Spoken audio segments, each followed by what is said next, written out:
नमस्ते मित्रों, जय श्री राम। आज हम जानेंगे हर हिंदुस्तानी को बंदा बैरागी का इतिहास पढ़ना चाहिए। भारतवासी आज को चैन की श्वास ले रहे हैं और स्वतंत्रता में जी रहे हैं। ये हमारे देश के वीर सपूतों और महापुरुषों के बलिदानों के कारण ही संभव हुआ है।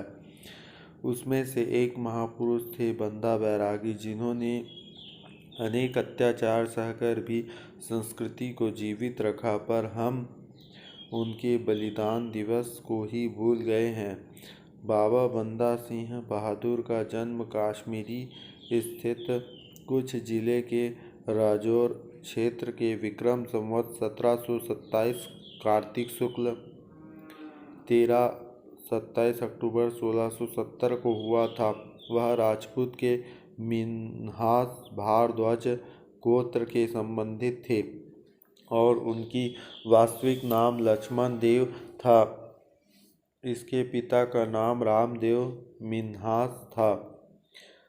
लक्ष्मण दास ने युवावस्था में शिकार खेलते समय एक गर्भवती हिरनी पर तीर चला दिया।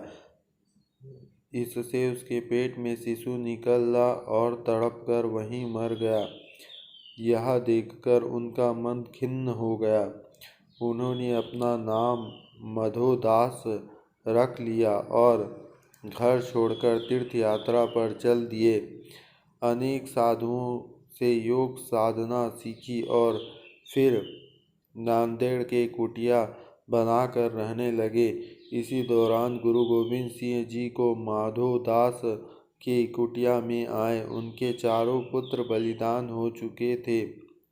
उन्होंने इस कठिन समय में मधोदास से वैराग्य छोड़कर देश की व्याप्त इस्लामी आतंक से जूझने को कहा। इस भेंट में मधोदास का जीवन बदल गया। गुरु जी ने उसे बंदा बहादुर नाम दिया। फिर 5 तीर, एक निशान साहिब, एक नगाड़ा और एक हुक्मनामा देकर दोनों छोटे पुत्रों को दीवार में चिनवाने वाले सरहिंद के नवाब से बदला लेने को कहा। बंदा हजारों सिख सैनिकों को साथ लेकर पंजाब की ओर चल दिए। उन्होंने सबसे पहले श्री गुरु तेज बहादुर जी का शीशा काटने वाले जल्लाद जलाउद्दीन का सिर काटा। फिर सरहिंद के नवाब वीर वजीर खान का वध किया। जिन हिंदू राजाओं ने मुगलों का साथ दिया, बंदा बहादुर ने उन्हें भी नहीं छोड़ा। इससे चारों ओर उनके नाम का पूरा धूम मच गया। बंदा बैरागी को पंजाब पहुंचने में लगभग 4 माह लग गए। बंदा सिंह महाराष्ट्र से राजस्थान होते हुए नारनौल, हिसार और पानीपत पहुंचा और पत्र भेजकर पंजाब के सभी सिखों से सहयोग मांगा। सभी सिखों ने यह प्रचार हो गया कि गुरु जी ने बंदा को उसके जत्थेदार यानी सेना नायक बनाकर भेजा था। बंदा के नेतृत्व में वीर राजपूतों ने पंजाब के किसानों, विशेषकर जाटों को अस्त्र शस्त्र चलाना सिखाया। उससे पहले जाट खेती बाड़ी किया करते थे और मुस्लिम जमींदार इसका खूब शोषण करते थे। देखते ही देखते सेना गठित हो गई। इसके बाद बंदा सिंह का मुगल सत्ता और पंजाब हरियाणा के मुस्लिम जमींदारों पर जोरदार हमला शुरू हो गया। सबसे पहले कैथल के पास मुगल कोषागार लूटकर सेना में बांट दिया गया। उसके बाद सामान कुंजपुरा सड़ोर के मुस्लिम जमींदारों की धूल से मिला दिया। बंदा ने पहला फरमान यह जारी किया कि जागीरदार व्यवस्था को खत्म करके सारी भूमि का मालिक खेती हर किसान को बना दिया जाए। लगातार बंदा सिंह की विजय यात्रा से मुगल सत्ता काँप उठी और लगने लगा कि भारत में मुस्लिम शासन को बंदा सिंह उखाड़ फेंकेंगे। अब मुगलों ने सिखों के बीच ही फूट डालने की नीति पर काम किया। उनके विरुद्ध अफवाह उड़ाई गई कि बंदा सिंह गुरु बनना चाहता है और वो सिख पंथ की शिक्षाओं का पालन नहीं करता। खुद गुरु गोविंद जी की दूसरी पत्नी माता सुंदरी जी को, जो कि मुगलों के संरक्षण नजरबंदी में दिल्ली में ही रह रही थी, से बंदा सिंह के विरुद्ध शिकायतें की गई। माता सुंदरी ने बंदा सिंह के रक्तपात बंद करने को कहा, जिसे बंदा सिंह ने ठुकरा दिया, जिसका परिणाम यह हुआ कि ज़्यादातर सिख सेना ने उसका साथ छोड़ दिया, जिससे उनकी ताकत कमज़ोर हो गई। तब बंदा सिंह ने मुगलों का सामना करने के लिए छोटी जातियों और ब्राह्मणों को सैन्य प्रशिक्षण दिया। 1715 में प्रारंभ बादशाह फारूक सियार की शाही फौज ने अब्दुल सम्मद खां के नेतृत्व में उसे गुरुदासपुर जिले के धरीवाल क्षेत्र में निकट गुरुदास नगल गांव में कई मास तक घेरे रखा, पर मुगल सेना अभी भी बंदा सिंह से डरी हुई थी। अब माता सुंदरी के प्रभाव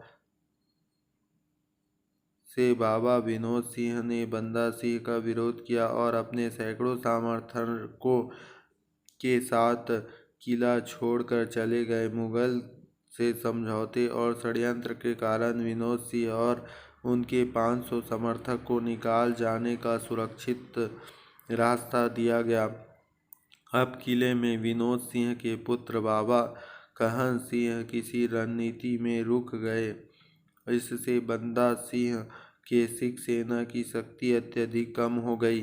खास सामग्री के अभाव के कारण उसके 7 दिसंबर को आत्मसमर्पण कर दिया।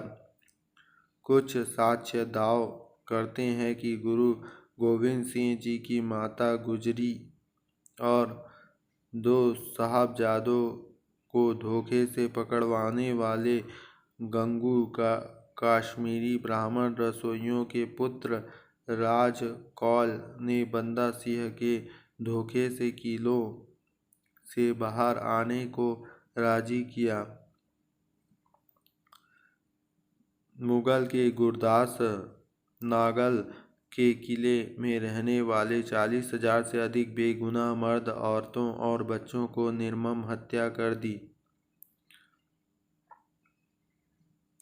मुगल सम्राट के आदेश पर पंजाब के गवर्नर अब्दुल सम्मद खां ने अपने पुत्र जाकरिया खां और 21,000 सशस्त्र सैनिक की निगरानी में बाबा बंदा बहादुर को दिल्ली भेजा। बंदा को एक पिंजरे में बंद किया गया और उसके गले और हाथ पांव की जंजीरें इस पिंजरे के चारों ओर नंगी तलवारें लिए मुगल सेनापति ने थाम रखा था। इस जुलूस में 101 बैलगाड़ियों पर 7,000 सिखों के कटे हुए सिर रखे हुए थे, जबकि 1100 सिख बंदा के सैनिक कैदियों के रूप में जुलूस में शामिल थे। तो ऐसे थे बंदा सिंह, बंदा बैरागी, जो कि बहुत ही महान शूरवीर थे। देखो, हमारे देश में कभी भी बाहर के लोग जो आते हैं, वो लोग डिवाइड एंड रूल के अनुसार काम करते हैं। वो लोग हम ही लोगों को लड़ा देते हैं। इसलिए सभी भाइयों, सभी हिंदू भाइयों से मेरा निवेदन है कि आप लोग एक होकर रहे, क्योंकि संघे शक्तिर कलयुगे, संगठन ही शक्ति है कलयुग में। किसी की बातों में, बहकावे में ना आए और अपने हिंदू धर्म का प्रचार प्रसार, सनातन धर्म संस्कृति का प्रचार प्रसार करते रहे। जय श्री राम।